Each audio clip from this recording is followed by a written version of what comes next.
Hello everyone, this is Kat and welcome back to My Hero Academia Podfics. This will be the continuation of the Mystery of Midoriya Izuku. This will be Part 10, Chapter 10, entitled Night 5. Shouta is really ready for it to be Sunday now, please and thanks. Sure, he has some grading to handle. For the most part, he just wants a quiet day at home. Not that he thinks he'll get it. The talk with Midoriya-san was needed and slightly more illuminating than Shouta went in expecting, to be honest. She doesn't know about the doctor's note in Midoriya's file, the one with the perfectly acceptable explanation for why it took so long for his quirk to emerge.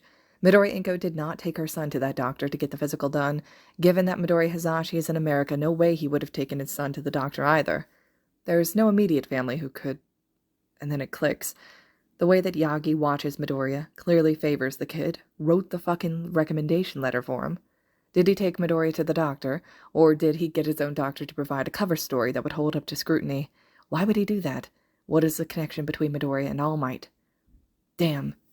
Shota's gonna have to have a talk with Yagi about all this, because he clearly knows something is going on here, and it was probably time to have a conversation with the #1 hero anyway, even though he'd been dreading it.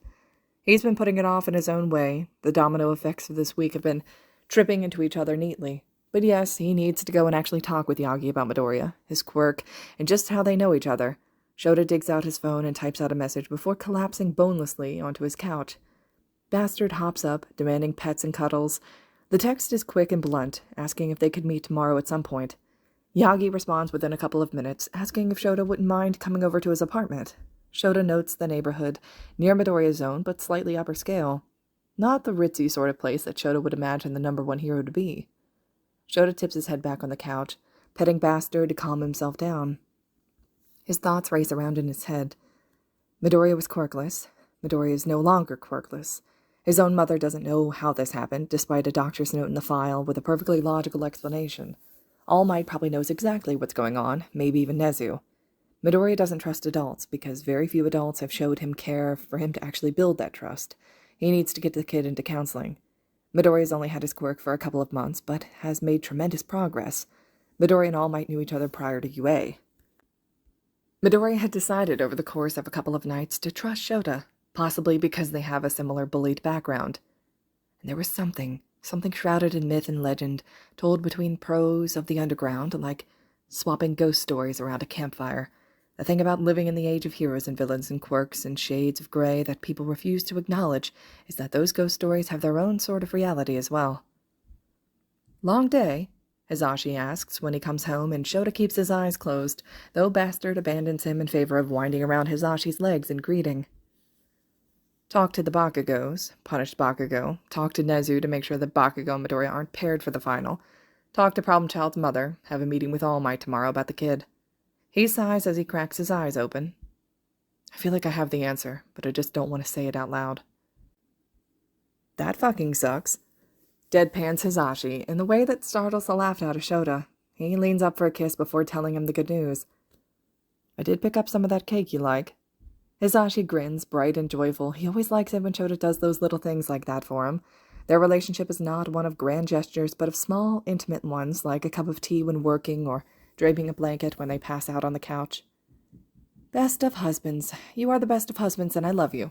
Hazashi runs a hand through his hair and presses a kiss to his temple. Shouta arches into the familiar touch, long fingers giving his scalp a quick scratch. I love you, Zashi, he murmurs back. His husband smiles at him before pulling away. Leftovers? I'm gonna go get out of my costume. Sounds good, I'll feed Bastard.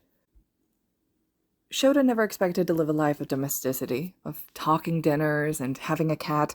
He never expected an apartment that fills with sunlight and half-dead plants.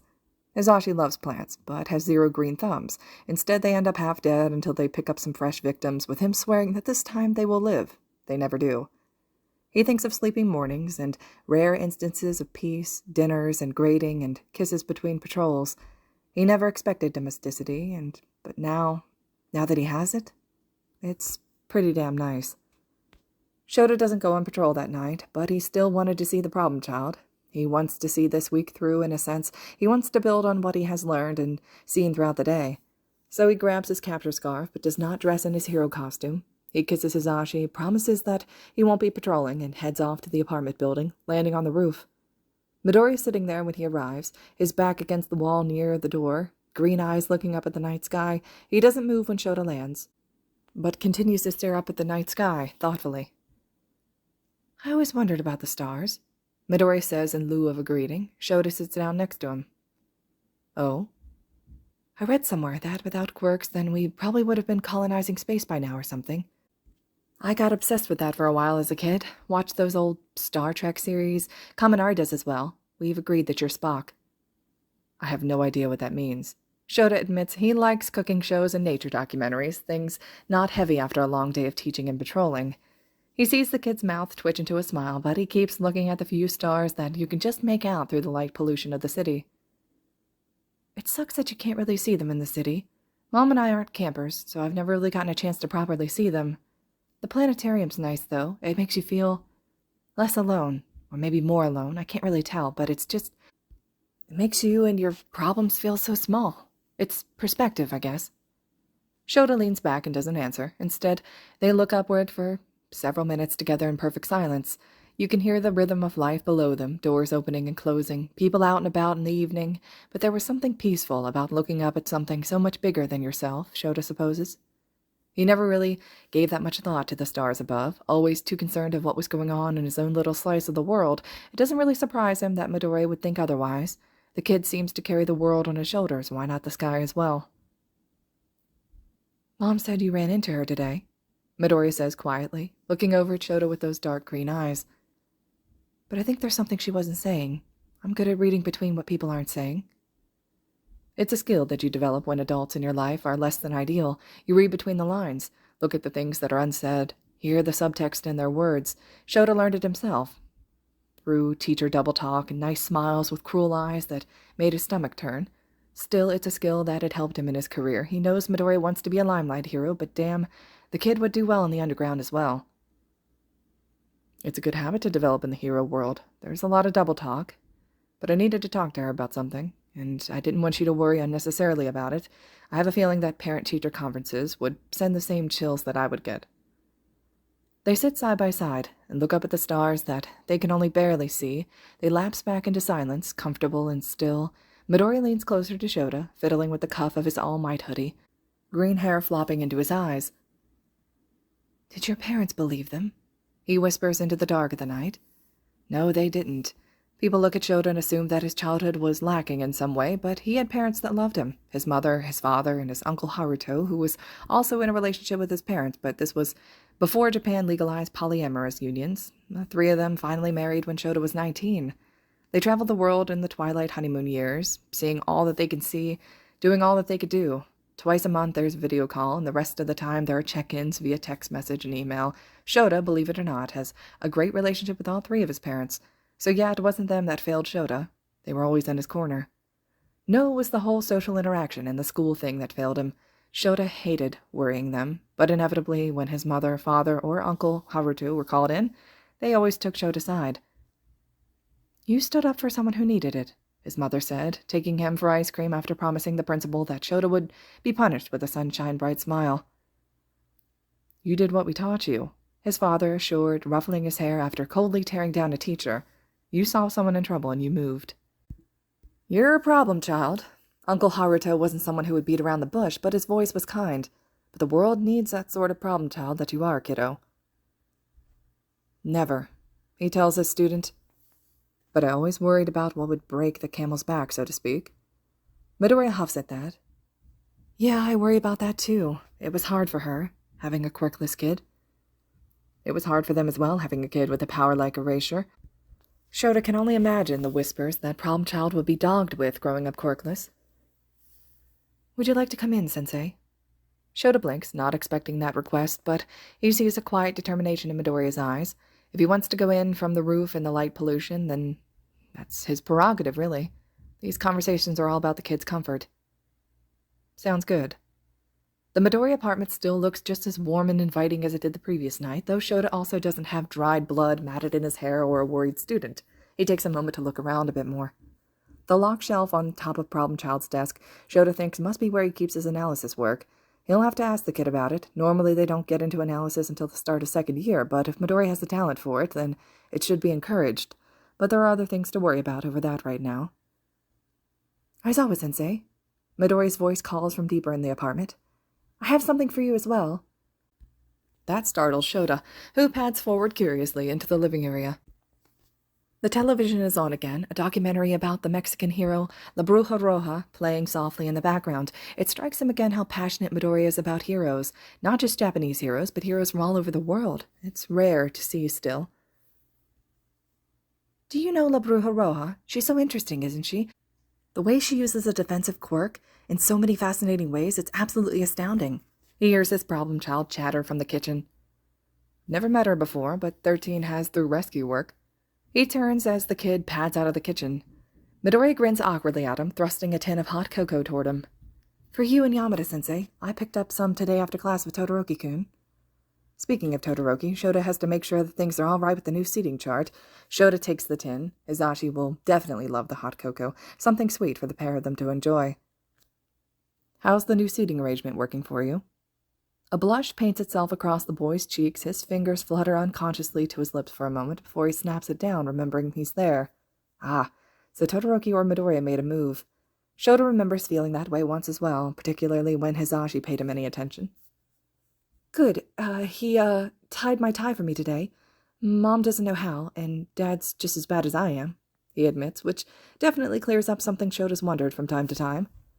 I would wear a clip-on, but that just seems kind of lame. Well, not lame, but just it makes me feel more real, tying my own tie or trying to in the mornings like a proper UA student.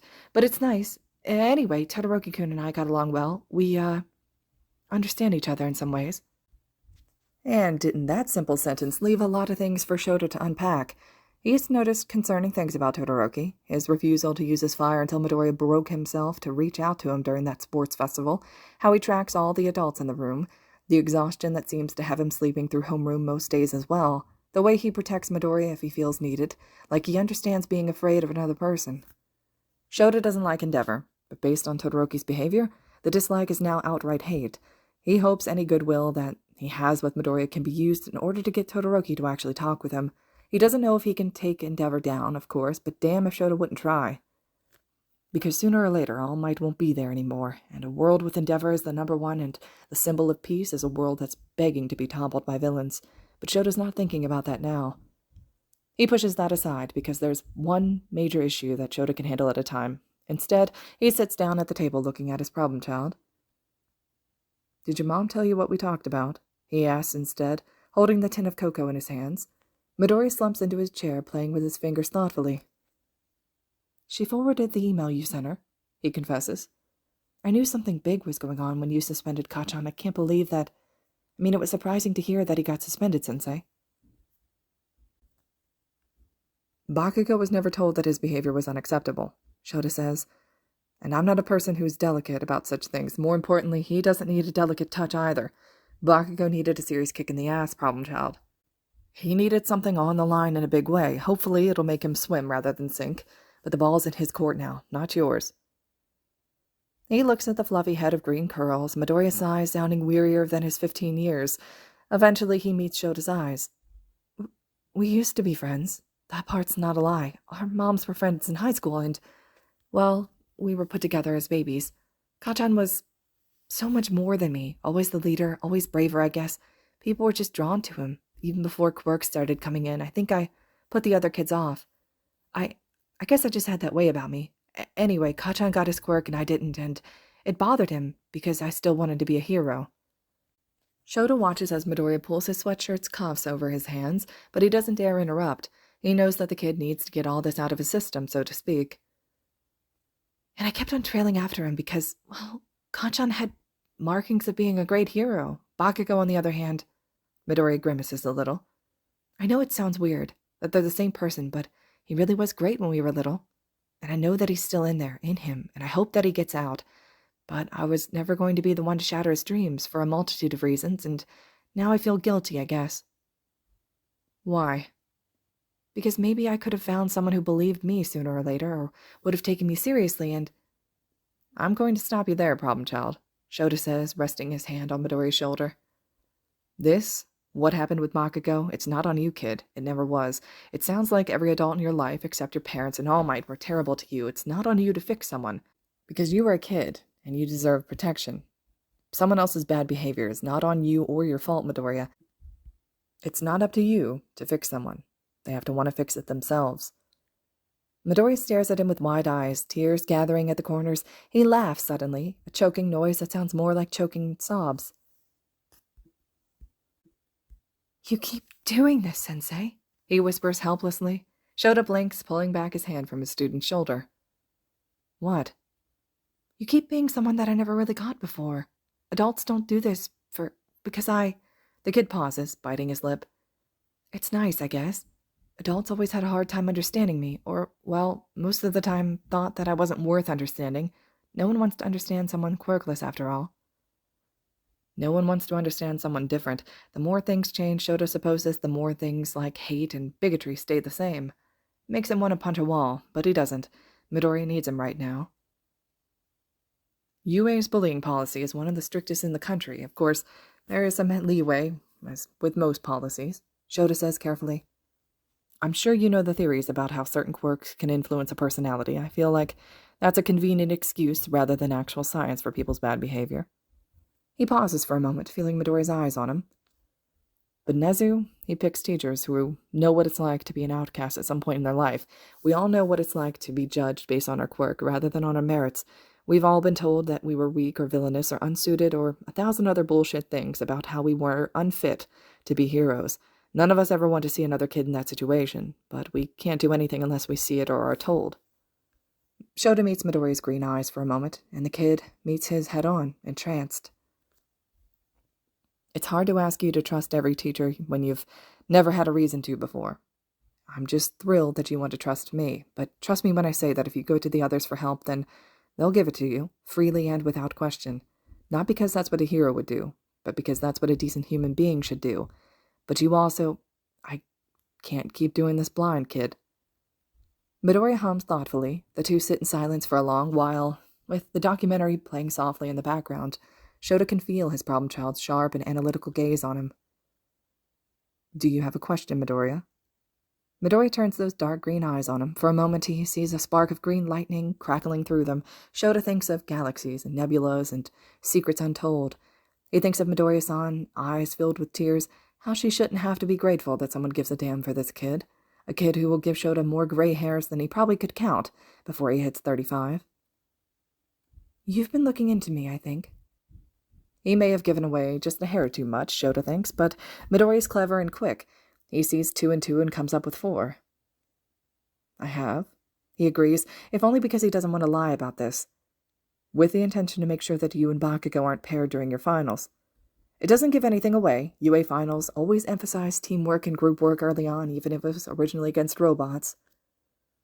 But I will admit that I have questions that I think only you can answer. Some things that I've learned aren't adding up for me, especially about your past and your quirk."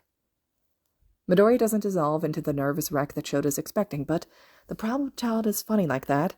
In a normal situation, he's a wreck, but for the big things, the important things, facing down villains by dozens, and whatever he did to reach out to Todoroki, he's like a mountain. "I do," Midoriya agrees quietly. For a moment, Shouta thinks that he'll finally get some answers about the kid, finally get those puzzle pieces clicked together. Then, however, Midoriya shoots down those hopes quite elegantly. "And you need to talk with All Might, Sensei. There are things here that aren't entirely mine to share, and those are the things that I want to share. It just wouldn't feel right to do so without All Might saying so. Because, listen, everything this week, it doesn't undo it all in my head, but you're trying, and you get it, and I want to try. Midoriya pauses and makes a frustrated noise. He sags forward to Shouta, a pleading note in his wavering voice. "I want to be a hero, Sensei, but I can't do it alone. Not like how Ida tried to in Hosu, not like Endeavor does it, not even like All Might. I can't do it alone, but there are secrets that I'm keeping, and not all of them are mine, and..." Shouta puts his hand on Midoriya's arm. He goes quiet, looking up at him with wide, watery green eyes. "It's fine," he assures gently, pushing aside his frustration. The kid is clearly beating himself up over something that he can't say, and Shouta honestly has to commend him for it, this loyalty. "I'm going to talk with All Might tomorrow, okay?" Problem Child nods miserably, with green curls shaking with the bob of his head. "And I'm proud of you, kid," Shouta tells him gently. You are?" I want you to be a hero too, Midoriya, and you're right. No hero can do it alone, not really. More importantly, I'm proud because you're trusting me, and I know how hard trust can be given. That you want to give it to me, it's huge. It's a step, a big one, even if it's terrifying. Yeah, it's really, terrifying. And I almost died a couple of times, so... Shouta wonders if the kid is counting the USJ and Hosu as a couple, or if there were near-death experiences from before he even went to school. Either way, he puts off that particular heart attack-inducing thought until later. Living is infinitely more terrifying than death, he answers instead, thinking of Oboro and the life he had to make after. But it's worth it. Faith and trust in pixie dust. It's from a pre-Quirk movie that Mom showed me when I was a little kid. I thought, well, the reason they say it was because it was all impossible things to have. Midoriya says quietly, looking at Shouta with those bright eyes, but there's something that steadies in his eyes at that. Maybe they are impossible things, childish ones, but I don't think I was much of a child, Sensei, for all that I was small. Faith and trust in pixie dust, huh? Well, Shouta says as he ruffles his student's hair, maybe you can give them a shot now. There's nothing really more that can be said about that. Shouta knows all about learning to accept impossible things in his life. Hopefully, he can be someone that helps Problem Child accept those impossibilities in his life as well. All right, everyone. This concludes Chapter 10 of The Mystery of Midoriya Izuku. Chapter 11 will be next. I hope you all are still enjoying this one, and as always, thank you so much for listening.